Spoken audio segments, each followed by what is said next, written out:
Comment je suis arrivée à Puget? Après le Pakistan, je me suis arrêtée un peu en Italie. Ensuite, j'ai été à Paris. Je n'ai pas revu ma famille. J'avais quitté ma famille. Je m'étais sauvée, en fait. De Paris, à un moment, je suis tombée enceinte.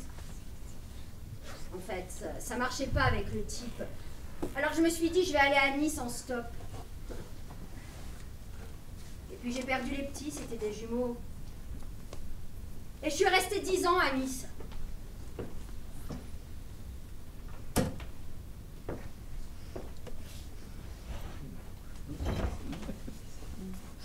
Ensuite, j'avais été dans la drogue. À cette époque, j'étais à la morphine. On ne soignait pas. On sevrait à l'époque. On n'accompagnait pas psychologiquement. Donc je me suis mise à boire. C'était la marche logique. Moi, j'avais jamais vécu sans béquille dans ma vie. J'ai passé la moitié de ma vie à boire et l'autre à me droguer. J'ai rencontré le père de mes enfants. J'ai 3 enfants. Voilà. J'en ai fait un toute seule et après j'ai rencontré le père de mes enfants. C'était une corvée. Et quand je lâche, c'est qu'il y a une corvée. J'ai jamais fait rien de mal sous drogue. Par contre, sous alcool, c'est ça. C'est moche ce qu'on fait. J'avais décidé de m'en sortir. J'avais une assistante sociale extraordinaire. Un jour, j'ai dit pousse. Je veux m'en sortir. Alors mon assistante sociale, elle m'a envoyée à Cabris, au vert. D'ailleurs, j'y vais demain voir un petit gars d'ici. Ça leur fait plaisir de voir que 30 ans après, je suis abstinente. Je leur fais mon baratin. Que je peux rentrer dans des bars, amener de l'alcool chez des amis.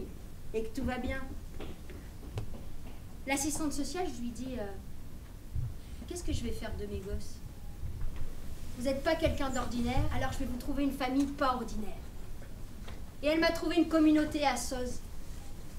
Ils avaient trouvé l'instituteur en passant une annonce dans Libération. Ouais.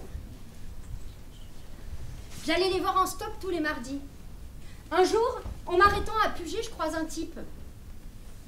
Il me dit j'habite à Puget, vous cherchez du boulot? Je dis ouais, je suis secrétaire, je parle 3 langues. Lui il me dit bah je peux vous proposer de servir de l'essence. Génial, j'adore l'essence, j'ai pas le vernis. Et c'est comme ça qu'il m'a embauchée, que je suis arrivée à Puget en décembre 82. Ça a été dur au début. À cette époque, il n'y avait pas trop de gens de la ville à Puget. Toute seule avec 3 enfants. J'avais rien. Je dormais sur les caisses de bière dans le bar. J'allais les voir tous les mardis. Et puis les gens du village, au début, ils se sont dit que j'étais queen. Ils m'ont jamais vu avec un mec. Ne vous inquiétez pas, je suis abstinente aussi de ce côté-là. Ça me gêne pas, j'ai pas l'air frustrée. Après, ils ont vu que j'étais pas dangereuse. J'ai fait mon petit trou. J'ai ouvert une librairie, je vendais de l'encens, je tirais les cartes. Mais comme j'ai l'horloge biologique inversée, j'ouvrais à 12h30 et je fermais à 19h. J'ai jamais eu moins de sous. J'ai écrit au maire que je voulais être balayeuse des rues l'après-midi. Et puis, quelques temps après, je le croise dans la rue. C'était Logier. Il m'avait aidé pour la librairie.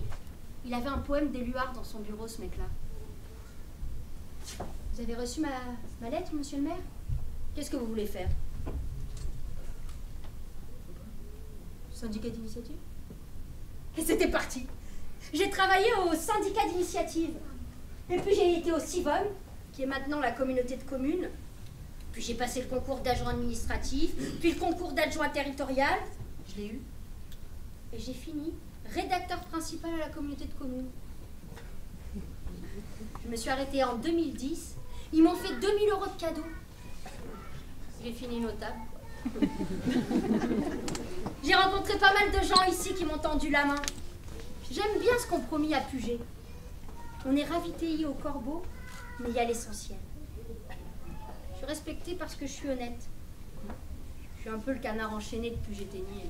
Moi, j'aime bien Puget, j'y suis bien, même si je pars tous les 2 mois. Mais mon bébé, c'est la brocante du 15. Au début, on était 4. Heureusement qu'il y avait Pierre. Pierre Corporandi, il m'a beaucoup aidé. Mon rêve, c'était que tout Puget-Théniers devienne une brocante. Les gens ici, ils m'ont aidé parce qu'ils ne comprennent pas. Quoi? Ils comprennent pas mon fonctionnement. Alors ils disent oui. Moi, je crois en toutes les religions. Le jour où je meurs, je veux le rabbin, le curé. On sait jamais, au cas où. On m'a toujours considérée comme à part, mais faisant partie. J'aime le rouge, le magnétique. J'ai toujours eu droit à des miracles parce que j'y crois. Ma grand-mère, elle me disait toujours, quand tu marches, tu trouveras au milieu un petit caillou blanc. Celui-là, il faut pas le dire. Moi, je l'ai toujours vu, mon petit caillou.